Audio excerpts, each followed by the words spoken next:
শুভ সকাল। সকালের ব্রেকফাস্টের জন্য আমার এই যে ব্রোকলি সিদ্ধ হচ্ছে।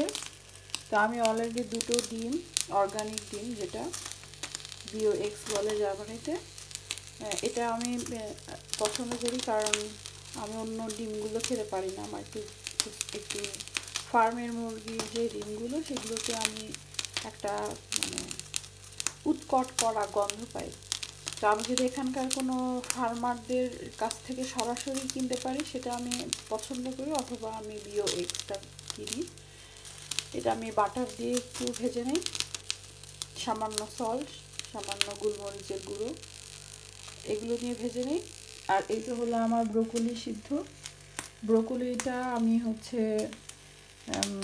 জাস্ট সিদ্ধ করব, তারপরে একটু লবণ আর একটু অলিভ অয়েল, গোলমরিচের গুঁড়ো, মাঝে মাঝে বাঙালিরা যেরকম আলু ভর্তা করে ওরকম আমি কাঁচামরিচ পেঁয়াজ দিয়ে ভর্তা করি। কিন্তু এখন সকালবেলায় আমি ওরকম ভর্তা করব না, আমি জাস্ট সামান্য গোলমরিচের গুঁড়ো এবং লবণ দিয়ে আমি সকালের ব্রেকফাস্টটা সেরে ফেলবো। তো সকালের ব্রেকফাস্টে আমি রুটির বদলে, কার্বোহাইড্রেটের বদলে আমি ফাইবারটা অ্যাড করার চেষ্টা করি। আর ব্রোকলিটা রাতে খেলে অনেক বেশি ফাইবার, যারা নিউট্রিশনিস্ট ওরা রাতে খেতে মানা করে, কারণ ব্রোকলি রাতে খেলে ঘুমের সমস্যা হয়, ঘুম আসতে চায় না। তো এই জন্য বেটার আমি সিদ্ধ করে পানিটা ফেলে দিই, নাহলে একটু অ্যাসিডিটি হবে। ফুলকপি, ব্রোকলি এগুলোর আসলে নিয়ম সিদ্ধ করে পানিটা ফেলে দেওয়া, কারণ তা না হলে একটু হজমের সমস্যা হয়। তো যাই হোক, আমি খুব ভালো করে সিদ্ধ করে পানিটা ফেলে একদম নরম করে ফেলবো।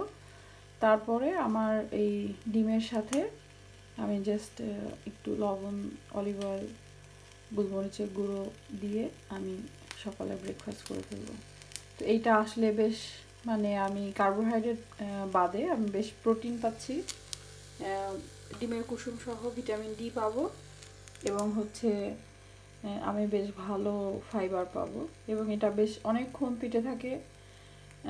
ব্রোকলিটা আসলে বেশ ভারী, তো আমি মেক শিওর করি যে যখন আমি ভাত বা রুটি খাচ্ছি না তখন আমি এমন কিছু খাই যেটা আমাকে একদম পেট ভরে অনেকক্ষণ ভারী থাকে, খালি পেট ক্ষুধা অনুভূতি যাতে না করে।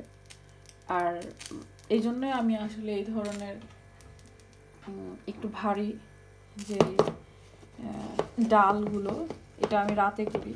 ডালগুলো এই যে আমি ভিজিয়ে রাখি, অলরেডি অল্প অল্প আমার রাতে সালাদের জন্য বিভিন্ন ধরনের ডাল আমি ভিজিয়ে রাখি।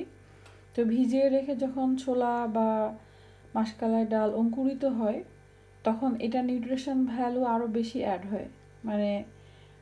যারা পুষ্টিবিদ তারা আসলে ভিজিয়ে রাখাটাকে আরও বেশি অ্যাডভাইস করে, বা ইয়ের বদলে সরাসরি দুধ খাওয়ার বদলে ওরা দই খেতে অ্যাডভাইস করে।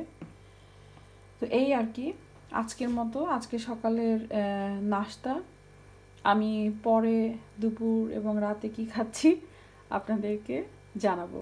তবে গতকাল রাতে পিৎজা খাওয়ার কারণে আমি দেখলাম যে পিৎজাটা গতকালকে রাতে এবং পরশুদিন ওই ইন্ডিয়ান রেস্টুরেন্টে, আমি তো আসলে ঝাল মশলা খুব বেশি খাই না, তো খাওয়ার পরে আমার বেশ মনে হয়েছিল যে সারা রাত বুক জ্বলা, এবং বিশেষ করে কালকে ওই একটা পুরো পিৎজা পিৎজাতে তো আসলে তেমন কোনো খুব বেশি প্রোটিন থাকে না, পুরোটাই কার্বোহাইড্রেট, রুটির ডোটা। তো এটা আসলে আনহেলদি খাবার। তো একদিন আনহেলদি খাবার খেয়ে আমার মনে হলো যে আমার ওয়েট লস জার্নিতে অলরেডি 1 কেজি অ্যাড হয়েছে। তো এটা আর করা যাবে না আপাতত। তো কখনো কখনো আসলে করতেই হয়, অনুষ্ঠান ছিল, ফ্রেন্ডদের সাথে গেট টুগেদার ছিল, তখন আসলে অ্যাভয়েড করা যায় না। তো এই আর কি, আপনারাও আপনাদের মতো করে, হয়তো প্রতিদিন হয়তো হবে না, কোনো একদিন হয়তো একটু রুটিন ব্রেক হবে, কিন্তু তারপরের দিন থেকে আপনি আবার আপনার মতো রুটিনে চলে আসলে দেখবেন যে সেটা আবার অ্যাডজাস্ট হয়ে যাচ্ছে, ইটস নাথিং সো ব্যাড। ঠিক আছে, তাহলে আল্লাহ হাফেজ, আজকে এ পর্যন্তই।